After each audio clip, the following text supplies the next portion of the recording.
Puisi tradisional Melayu merupakan warisan bahasa Melayu yang sangat unik. Puisi tradisional Melayu telah pun muncul sebelum bermulanya sistem tulisan lagi. Menurut Abdul Halim Ali pada tahun 2004, puisi bukan saja sebati dalam jiwa masyarakat sebagai satu hasil seni, malah merupakan satu bentuk wadah pemeliharaan adat, pembinaan sasiah diri, pengajar agama dan ilmu pengasih, pertahanan, hiburan dan juga kepercayaan. Menurut Muhammad Rosli Saludin pada tahun 2000, bentuk-bentuk dan jenis-jenis puisi yang terdapat dalam puisi tradisional Melayu adalah seperti pantun, syair, seloka, teromba, gurindam, peribahasa berangkap, talibun, nazam, rubai, kitah, masnawi, gazal, zikir dan selawat, berjanzi, berteka-teki, endoi, rejang, hadrah dan dabus.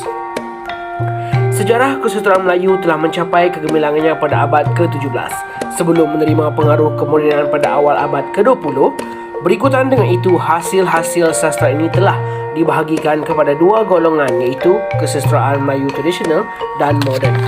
Hasil kesusastraan ini kemudiannya dibahagikan kepada dua bentuk, iaitu prosa dan juga puisi. Berdasarkan kepada pembahagian tersebut, terdapat dirumuskan bahawa puisi Melayu tradisional termasuk dalam golongan karya kesusastraan bentuk bukan cerita non-naratif. Pelbagai kajian telah dilakukan oleh para sarjana. Mereka telah mengklasifikasikan jenis-jenis puisi Melayu tradisional dengan pelbagai istilah. Walau bagaimanapun, istilah-istilah tersebut tidak pernah konsisten. Harun Makpiah pada tahun 1998 telah mengenal pasti 34 istilah yang digunakan oleh para pengkaji. Beliau mencadangkan pengelasan genre puisi Melayu tradisional dilakukan berdasarkan bentuk, isi, tema dan fungsi puisi. Oleh yang demikian, puisi Melayu tradisional dirumuskan kepada 12, iaitu pantun, syair, nazam, gurinda, seloka, teka-teki, peribahasa berangkap, teromba, talibun, prosa berirama dan juga zikir. Maka dalam video dokumentari ini, kami akan menceritakan sedikit tentang puisi-puisi tradisional, iaitu pantun, syair, nazam, gurindam dan seloka. Assalamualaikum dan selamat sejahtera. Nama saya Afiq Syami bin Ali, pemegang nombor kad matrik di 2020-1093-129, akan membentangkan definisi dan ciri-ciri syair. Syair merupakan bentuk puisi tradisional ciptaan ataupun kepunyaan orang Melayu yang mendapat pengaruh daripada Arab dan Parsi. Kata syair berasal daripada istilah Arab, iaitu syirik yang bererti puisi dan syair yang bererti penyajak ataupun pengarang dan penyair. Istilah ini berkembang dalam pelbagai bahasa di dalam Nusantara seperti sair, sayur, syair, singgit dan syair. Dalam puisi Melayu tradisional, bentuk syair ini diperkenalkan oleh Hamzah Fansuri di dalam syairnya, iaitu syair burung pungguk dan syair perahu. Ia dipercayai diperkenalkan sekitar abad ke-16 dan mempunyai tujuan untuk mengajar agama Islam.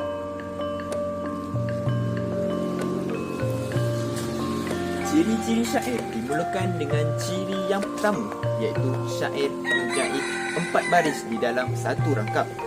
Yang kedua, jumlah perkataan di dalam barisnya ialah di antara 3 hingga 5 patah perkataan, dan jumlah suku kata di antara 8 hingga 12 suku kata di dalam setiap baris.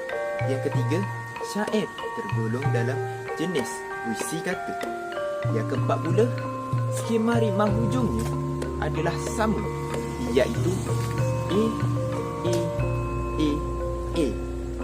Yang kelima, keempat-empat baris di dalam satu rangkap adalah kesatuan idea. Namun, setiap rangkap tidak boleh berdiri dengan sendiri.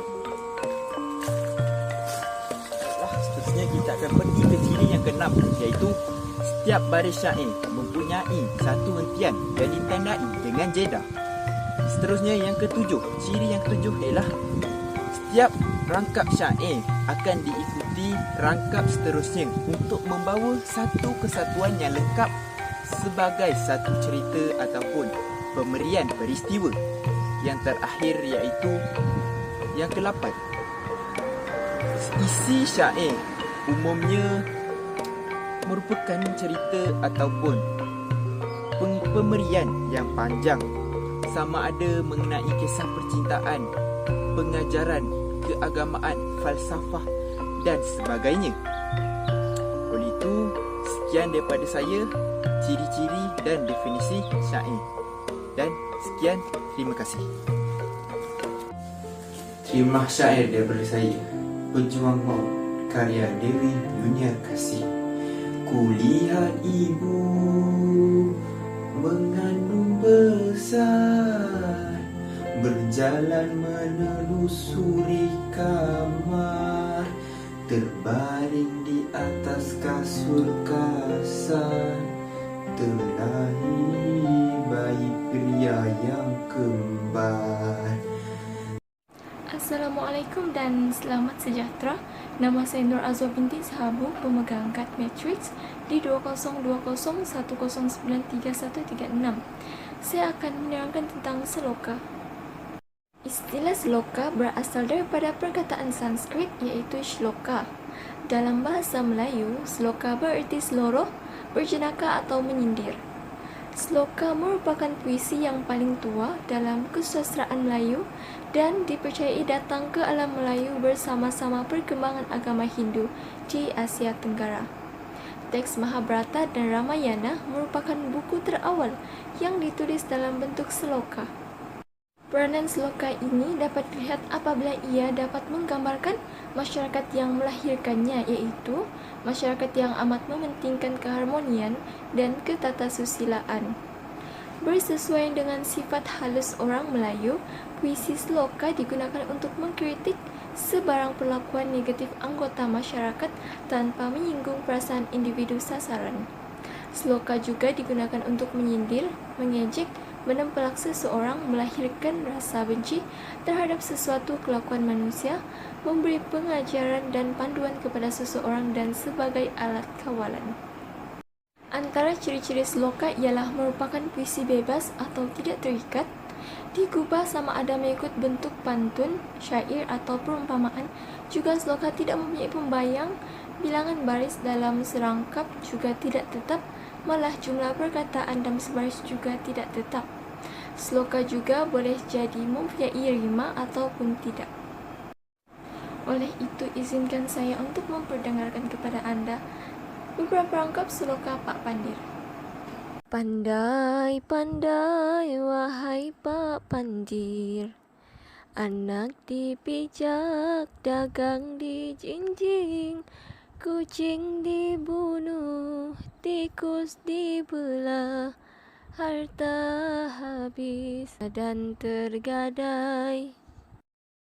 Mendengar gelagat dagang, tak sedar bertelanjang. Mendengar guruh di langit, air tempayan dicurahkan. Sejarah telah membuktikan bahawa corak hidup masyarakat atau bangsa Melayu terdahulu dicerminkan oleh puisi lama seperti pantun ataupun peribahasa.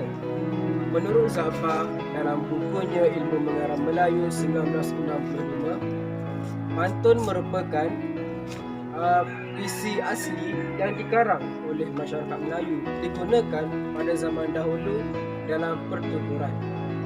Pantun bukanlah diadaptasi dari negara lain seperti Jawa, India dan Cina. Malahan ia menjadi puisi asli orang Melayu. Baiklah, bersama saya Muhammad Syamil Syafiqal bin Muhammad Yusof di 202019309399 akan merungkaikan mengenai pantun. Pantun dikenal juga sebagai karangan merangkap yang mempunyai makna-maknanya tersendiri. Terdapat beberapa jenis pantun yang sering dituturkan oleh masyarakat dahulu untuk menyampaikan nasihat, keagamaan, adat dan sebagainya.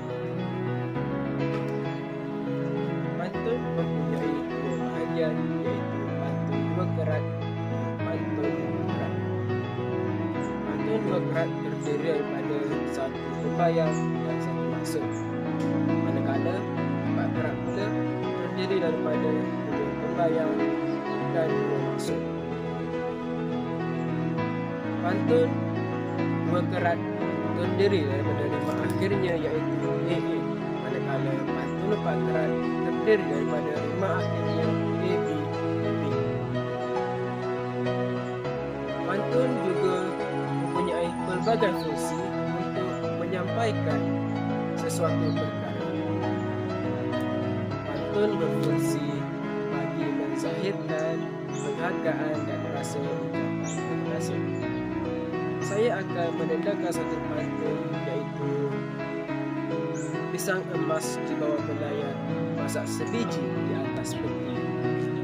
Hutang emas boleh dibayar, hutang budi bawa merupakan pantun budi yang sering digunakan dalam masyarakat Melayu terdahulu ataupun pada masa kini. Pantun tersebut menggambarkan budi setengah budi yang dicurahkan kepada seseorang lain. Bismillahirrahmanirrahim. Assalamualaikum warahmatullahi wabarakatuh. Nama saya Zulaikha Putri Ismail. Saya akan membentangkan puisi tradisional, iaitu Gurindam. Gurindam ialah suatu puisi Melayu tradisional dan berasal dari Tamil, iaitu negara India. Gurindam juga adalah sejenis puisi yang diperkenalkan oleh Raja Ali Haji melalui Gurindam 12 yang dikarang oleh beliau sendiri pada tahun 1846. Gurindam ini adalah berasal dari India ataupun bahasa Tamil, iaitu gerindam dalam erti lain perumpamaan. Maksud gurindam menurut para ahli yang lain adalah: yang pertama, menurut Ismail Hamid pada 1989, gurindam ini berkembang dalam tradisi lisan Melayu. Gurindam juga mempunyai bentuk yang tersendiri dan gurindam ini sangat berlainan dengan gurindam dalam bahasa Sanskrit. Seterusnya, fungsi-fungsi gurindam. Fungsi-fungsi gurindam yang pertama adalah gurindam ini adalah dipakai untuk mengungkapkan suatu kebenaran yang jelas. Yang kedua pula adalah fungsi gurindam ini adalah untuk menyampaikan nasihat dan pengajaran kepada khalayak. Yang ketiga, fungsi gurindam ini adalah dianggap sejenis kata mutiara. Yang keempat, fungsi gurindam juga adalah bertujuan sebagai hiburan kepada khalayak. Dan akhir sekali, gurindam ini juga bertujuan dalam menyampaikan pernyataan perasaan cinta kepada seseorang yang kita sayang. Terusnya, ciri-ciri gurindam. Ciri-ciri yang pertama adalah gurindam ini memiliki dua buah baris pada setiap baitnya, iaitu jumlah baris, jumlah perkataan dan jumlah suku katanya adalah tidak tetap. Yang kedua pula adalah gurindam ini, iaitu setiap barisnya terdapat antara 10 hingga 14 suku kata. Mari kita lihat jenis-jenis gurindam. Jenis gurindam ini terbahagi kepada dua, iaitu yang pertama, ia berbentuk terikat atau lebih dikenali sebagai gurindam berkait. Dan jenis yang kedua pula adalah berbentuk bebas, iaitu gurindam berangkai. Apa itu gurindam berkait dan apa itu gurindam berangkai? Okey, gurindam berkait adalah suatu bentuk gurindam yang bait pertama berkaitan dengan bait selanjutnya dan pada bait seterusnya. Manakala gurindam berangkai pula adalah suatu bentuk gurindam yang mempunyai kata yang sama pada setiap baris pertama baitnya. Contoh gurindam berkait adalah: hidup itu saling menghargai, bukan mengharap puji-puji. Jika ingin punya teman banyak, di kemudian hari. Haruslah kita selalu menepati janji. Contoh gurindam berangkai pula adalah berburuh hati kepada teman, berburuh hati kepada lawan. Jika kamu ingin hidup tenang, maka harus menghargai orang. Sekian daripada saya. Assalamualaikum warahmatullahi wabarakatuh. Hai dan salam sejahtera. Saya Farif Najamin, memegang nombor kad matrik di 2020-1093-122. Hari ini saya akan membentangkan topik puisi tradisional iaitu Nazam. Nazam merupakan salah satu jenis puisi lama yang berasal daripada puisi Arab. Telah wujud lebih 100 tahun yang lalu, Nazam seakan-akan menyerupai nasyid, tetapi ia boleh didendangkan secara perseorangan atau berkumpulan secara spontan. Nazam selalu didendangkan oleh kaum wanita ketika mengayam tikar, membuat ketupat, menidurkan anak dan sebagainya.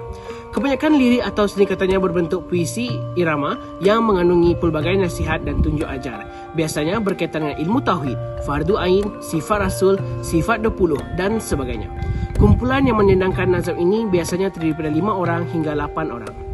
Menurut sejarah, nazam dikatakan berasal dari Parsi dan pada abad ke-16, nazam dibawa ke Asia Tenggara melalui pedagang dan alim ulama. Ciri-ciri nazam. Ciri-ciri nazam, serangkap nazam terdiri daripada 2 baris secara berangkap. Baris nazam terdiri daripada 6 patah perkataan atau lebih 12 suku kata.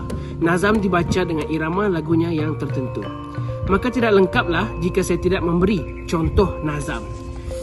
Izinkan saya memberi contoh nazam. Nazam kasih ayah dan ibu yang didendangkan oleh Roslan Madun. Ibu mengandung